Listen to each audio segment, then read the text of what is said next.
What's up, everyone? Welcome to the Dungeons & Dragons 5th Edition Power Gamers Tactics Room. I'm your host, Bill Brian Bafflestone, and today we are having another episode of my Deep Dive series, this time looking at the spell Polymorph. Polymorph is one of the best spells in the game, and you get it relatively early at level 7, but it is pretty difficult to optimize fully because it is a very nuanced spell that requires a lot of monster manual knowledge to use effectively. So, let's get this figured out. So I have put the description of the spell on the screen, and we are going to start by taking a quick overview. First thing I want to point out is that the spell does require sight, so it's going to be less effective if you utilize a lot of obscurement like I do. Note that it does have no effect on shape changers or immutable form. Ask your DM if this applies to druids who can wild shape. That's not quite spelled out, so is going to be table dependent. Note that the shape availability is based on the target CR or level and not the caster's, and it does not have any effect on creatures that lack a CR, like your familiar, the steel defender, or tiny servants. The new shape must have the beast tag. As such, they become susceptible to effects that target beasts, for example, animal friendship. And the way these spells interact, it may suppress spells that affect a particular creature type, as per sage advice that I put on the screen, so check with your DM to see how that works. Now, when you polymorph into a new shape, you take over the creature's entire stat block. There is no carryover from your original stat block, such as class abilities. This includes all mental stats, so you are going to get pretty dumb, but you do retain your personality, alignment, and memories, again as per sage advice. So you are generally going to have the mental capabilities to kill things, which is generally when you're going to want to pull the trigger on a polymorph. You can, however, continue to concentrate on a spell or effect, again as per sage advice. Otherwise, the wizard couldn't polymorph himself. You also retain the benefits of arcane ward, temporary hit points, or any other lasting effects. The target reverts to its normal form when the polymorph form is reduced to 0 hit points. The additional damage is carried over to the original form, and the form does not revert if killed outright, but that basically means power word kill. Disintegrate will not work as a finisher, as per sage advice, and it seems that they have adjusted the wording for every spell except for power word kill, such that it's not going to work as an auto kill with polymorph. You gain no benefit from previously equipped magic items or equipment, and there are limited forms. They are boring, but effective. I want to point out here, you can always reskin them for more RP flavor. I think that's an important one to call out because, yes, people are going to look, weird if they're summoning Tyrannosaurus Rexes all the time, but there's no reason that you can't mix it up, be somewhat imaginative. I kind of think of it as going from Hal Jordan Green Lantern to Kyle Rayner Green Lantern. It doesn't always have to be the giant hand. Final note, offensive forms are huge. They do require sufficient space to be viable. You could look through to find smaller forms if you prefer, but I just wouldn't pull the trigger on a polymorph if I couldn't get a huge creature personally. So now let's look over some tactical approaches. So the first way that you can use polymorph is by transforming your enemy as a direct save or suck. You can turn them into an earthworm or a snail or something, and basically they're not going to be too effective in battle from that point on. Now this is nice to combo with a Mind Sliver from a colleague so that you can get that minus D4 on the save, or if you've got access to Quicken Spell, you can pull off this combo yourself. This is also excellent to combo with Portent or Chronal Shift, because you can, affect the die roll and make it stick. However, you must come up with a finisher. It only transforms them for as long as you concentrate, or until they are dropped to 0 hit points. And this is not an insignificant issue at tier 2 when you get the spell. You could have your familiar take it up really high and drop it, but that's only going to do 70 damage, and that's not going to be enough to kill a lot of, really big monsters.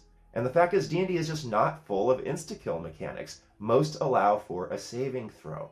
Specifically, reversion in an enclosed space is rarely an auto kill, even though players often think otherwise, right? That's often the first thing that comes to mind is I'm going to stick them in this tiny little hole or something and then change them back and they're going to automatically die.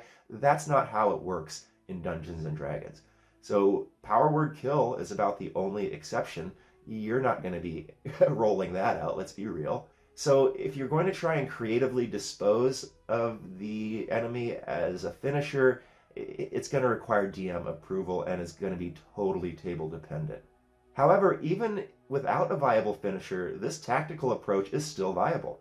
It's still a strong control spell, much like Banish. It can take the BBEG out of the battle until the minions are cleaned up. It's also a good way to capture an enemy if that's your goal. You're not always trying to kill things. And another funny way to use it is to polymorph a really powerful monster and then throw it in a room and then run and drop concentration, and then it's like a grenade. It bursts out and it's probably not too happy to have been a worm, and it will hopefully kill everything in the room. And it's also an excellent option against flying creatures that are otherwise out of reach. You can turn them into a frog or something, and then it will inflict falling damage, and then your colleagues can attack it before it can move again, maybe follow it up with a restrained or a grappled condition so that it can't get back up in the air. The next way of using the spell is to transform a party member into an offensively powerful creature. This is the most optimal use for the spell, as it can create high CR creatures without worrying about concentration, and CR levels are typically 3 to 4 times more powerful than the equivalent class levels.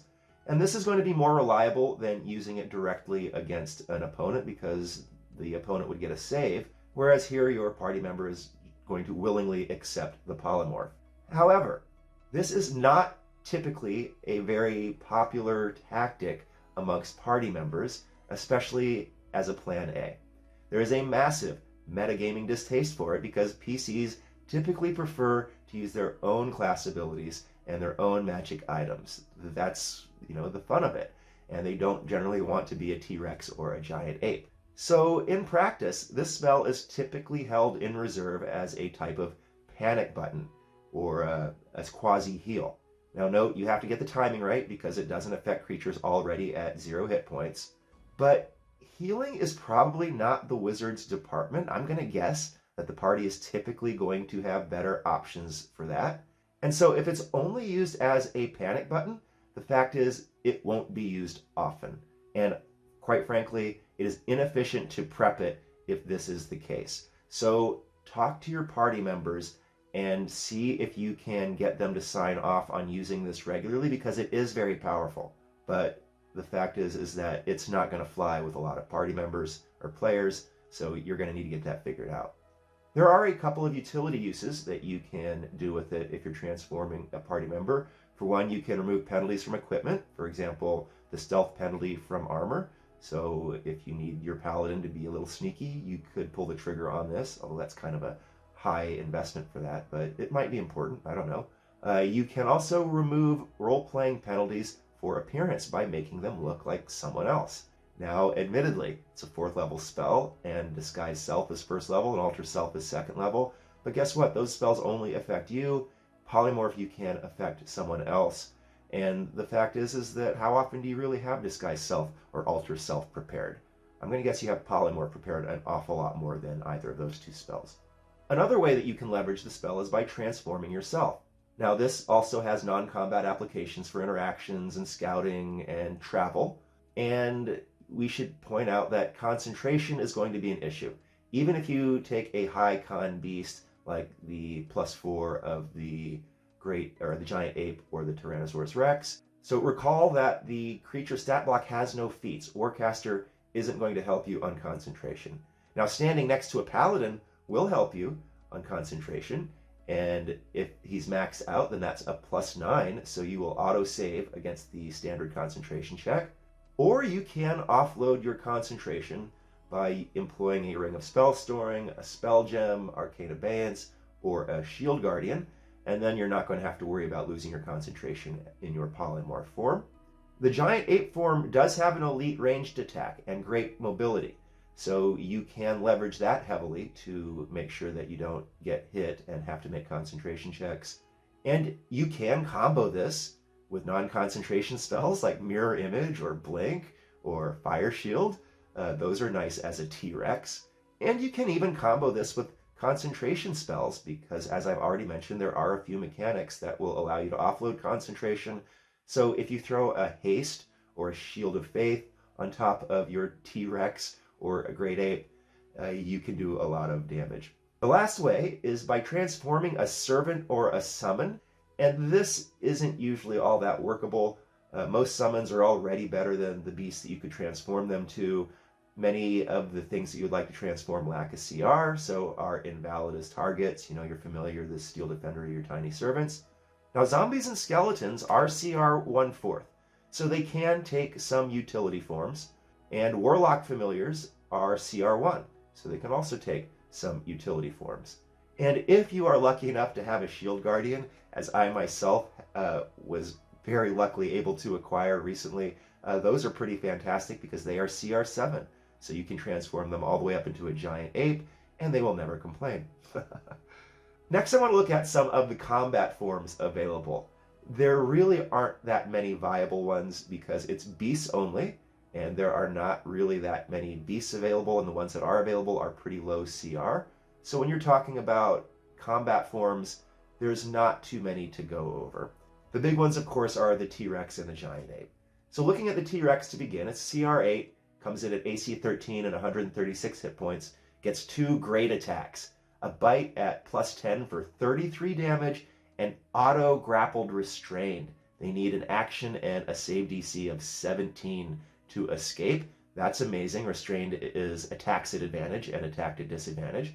And then it has the tail, which attacks at +10 for 20.5, but it must be a different target from the bite attack target. So that makes this the best form against multiple enemies, and it does have great synergy with haste. Against a single enemy, however, the giant ape or giant crocodile might be a better option. Generally, though, the T-Rex is where you want to go. The giant ape, however, is a nice alternative to the T-Rex. CR 7, AC 12, and 157 hit points, so it can really take a punch.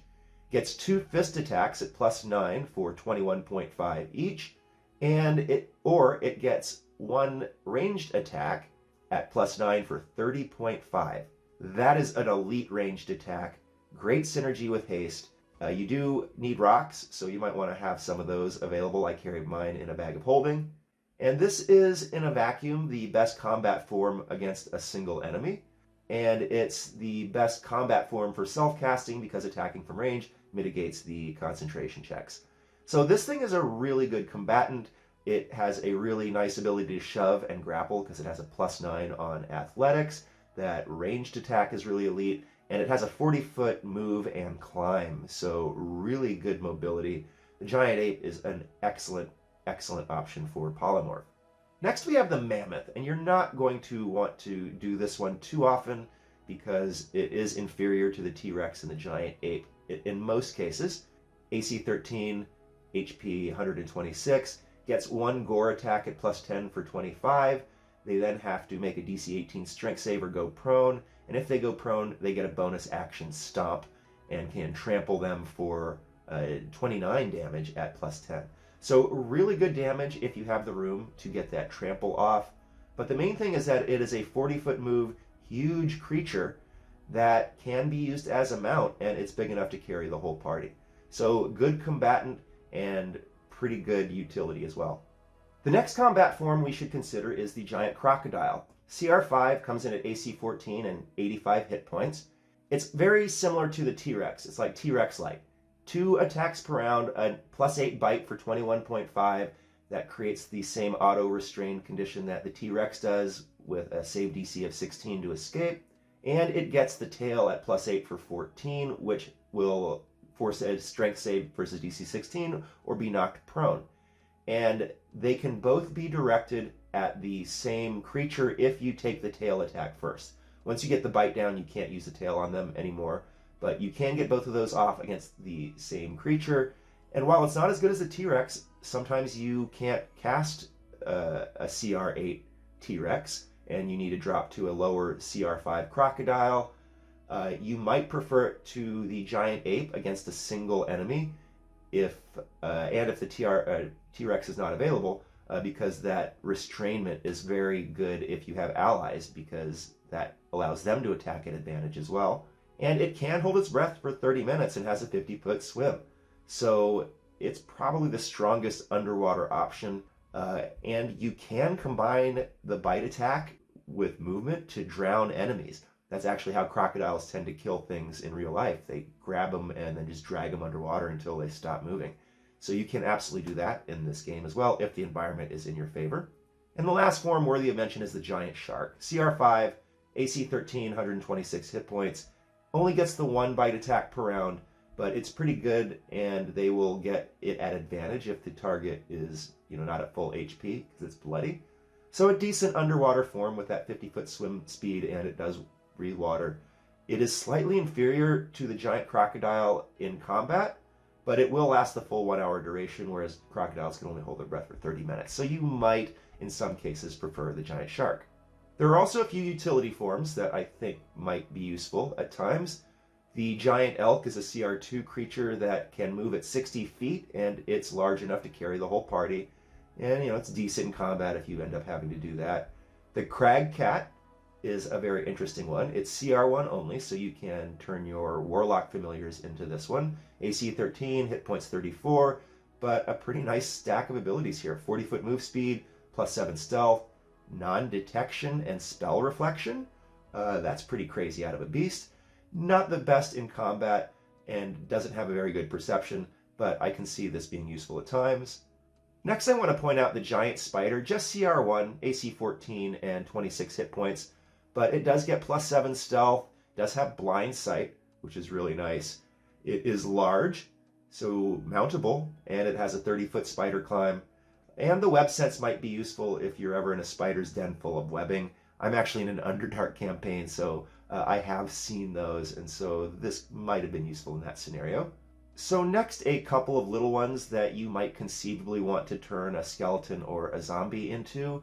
One is the giant owl, AC 12 and 19 hit points, but comes with a 60-foot fly speed, plus 4 stealth, plus 5 perception rolled at advantage, and a passive perception of 20.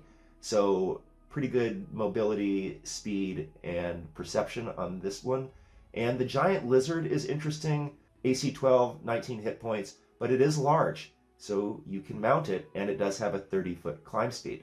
So might be an interesting way of getting some use out of your skeleton. Finally, you can turn yourself or someone else into a specific creature. And this has some uses in interactions as a deception tactic. It can affect other party members, unlike Disguise Self or Alter Self. You can also imitate large creatures, and you don't often have those lower level spells available, so, Polymorph might come in handy in that regard. Finally, I wanted to leave you with a spreadsheet that was not created by me. I found it online. It was created by a guy named Flute. I have included the link in the description below, and it is a pretty good resource. It has all of the available creatures, and you can search through it by things like blind sight or CR or whatever. Pretty useful document, and I wanted to share it with everyone. So that's it. Those are my thoughts on Polymorph and some thoughts on how to optimize it.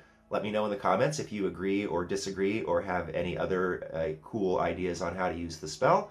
Regardless, thank you so much for watching. This has been the Dungeons & Dragons 5th Edition Power Gamers Tactics Room. I'm your host, Bill Brian Bafflestone.